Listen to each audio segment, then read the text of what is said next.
Deadly violence has erupted along the Gaza border today as the U.S. Embassy officially opened its doors in Jerusalem. The move has been met with anger from Palestinians who see East Jerusalem as a future capital. More than 50 Palestinian protesters have been killed, including 6 children. But Israeli Prime Minister Benjamin Netanyahu is defending the country's action in Gaza, saying Israel has an obligation to defend the border. Noura Erakat is a human rights attorney, assistant professor at George Mason University, and a specialist in the Palestinian-Israeli conflict. She joins me now from Washington. Noura, thank you for being with us. Dozens have been killed in clashes along the border today. It's become the deadliest day of violence in the region since 2014. Israel has been criticized for its response. Can you explain why Palestinians are so outraged by the embassy move? So let's just start by saying that there isn't a border with Israel. Israel has never declared its border. So what you have are the armistice lines from 1949 that also constitute the 1967 lines. And so there is no border. Number two, there were no clashes between Palestinians and Israelis because there's a buffer zone. So Palestinians who are gathering in order to protest their dispossession and removal and they're demanding their right to return as refugees are basically not confronted by any Israeli civilians, not posing harm to any Israeli civilians, to any military installations, or to any Israeli soldiers. So there are no clashes. This was the lethal use of force against nonviolent protesters who did not pose a threat to Israel. Number three, this isn't just about the embassy move. Palestinians have been protesting for 70 years, demanding their right to return and their right to freedom.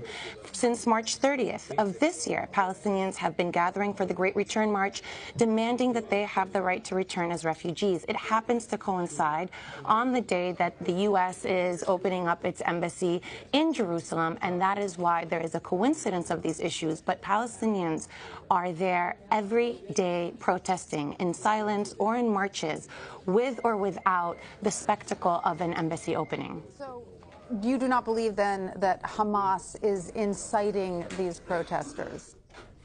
It has been made very clear that this is a gathering of Palestinian civil society who have organized themselves without any direction from Hamas and, in fact, in contravention to them. Hamas is not just Israel's nightmare. Palestinians don't want them either, but that is actually a scarecrow in this situation. When we continuously look at Hamas as the source of the issues, what we're doing is we are dehumanizing Palestinians who have been protesting for 70 years. Hamas wasn't created until 1987.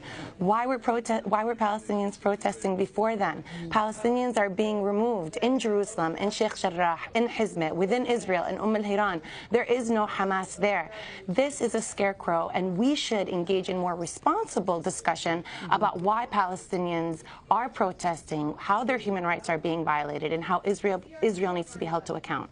So obviously this goes back, as you said, 70 years. What is the significance of today's move of the U.S. Embassy to Jerusalem? Israel declared its independence on May 14th, 1948. Palestinians consider May 15th, the day that their forced exile and removal was consecrated, as their catastrophe or their Nakba. Unlike any other country where refugees are given the right to return, Israel has prohibited the Palestinian refugees from the right to go back to their own homes because it explicitly does not want to disrupt a Jewish demographic majority. It wants to enshrine a racial, religious supremacy, and the mere presence of Palestinians would upend that. Now, already on the ground, there is a situation of de jure apartheid, but the return of refugees would make that more obvious because Israel does not want to absorb Palestinians into its citizenry because it would make it even more blatant and instead enshrines a policy of apartheid to exclude them from any benefits while it continues to regulate their lives. Now, just to get back to the issue of Hamas for a moment, I know you say that many Palestinians reject Hamas as well, but it does control Gaza and is helping to organize some of the organizations, and it has declared its intention to destroy Israel. So does Palestinian leadership need to acknowledge the right for Israel to exist in order to achieve peace? Do you think peace will come through a two-state solution? Do you know, I think your viewers should know, that Palestinians, the Palestinian National Council, recognized Israel's right to exist in 1988 and declared that Palestine will have an independent state in the West Bank and Gaza since 1988. They agreed to this again in 1993. This is an old situation. The only entity that does not want Israel's state within the 1967 borders is Israel itself, because it wants the entirety of the land between the River Jordan and the Mediterranean Sea. It has obviated a sovereign Palestinian state. It is the source of dysfunction. Netanyahu has said numerous times there will never be a Palestinian state. When he says that, he's basically saying there's no two-state solution. It's really odd then that we go back and put the blame on Palestine for what Israel has torpedoed as the best way to ensure its exclusive sovereignty. And then about Hamas, it also merits mention that Hamas has recognized that it would enter into negotiations with Israel in a unity government, and that it also endorses a two-state solution. So unless we want to blatantly disregard the empirical evidence on file, we cannot pursue this line of reasoning. What would you suggest then at this point, Palestinians do going forward? In Jared Kushner's speech at the opening of the embassy, he said, and this is his opinion, Palestinians participating in the Gaza border protests are, quote, part of the problem and not part of the solution. What is your response? What should Palestinians do? I wonder, I ask myself the same thing. What should Palestinians do? How much more do they need to do to protest peacefully, to have barbecues at the border, to fly kites, to have circuses, to actually participate in flotillas that are breaking the blockade, to engage in boycott, divestment, and sanctions of Israel? We have tried almost everything, and everything that we do, we're being told that it's our fault that we can't be free.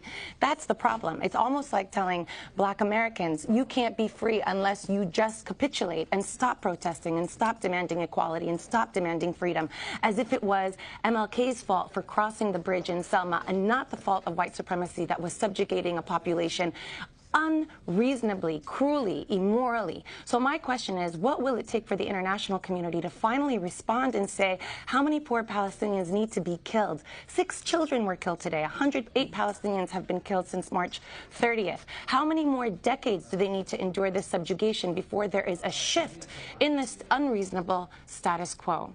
And what would you recommend? I would recommend freedom. I would recommend a world that is the exact opposite of what Trump and Netanyahu are driving us into, which is a series of garrison states of exclusive, explicit, racial, religious supremacy. I would engage in a world where we actually believe that all humans are created equal, where we're actually engaging in a universalist vision, where all of us or none of us, where there is room for everybody, and that's what Palestinians are demanding. And who would They're you say only demanding. But who would you say is the leadership that should negotiate this? I mean, Palestinian leader Mahmoud Abbas has now said... Negotiate what?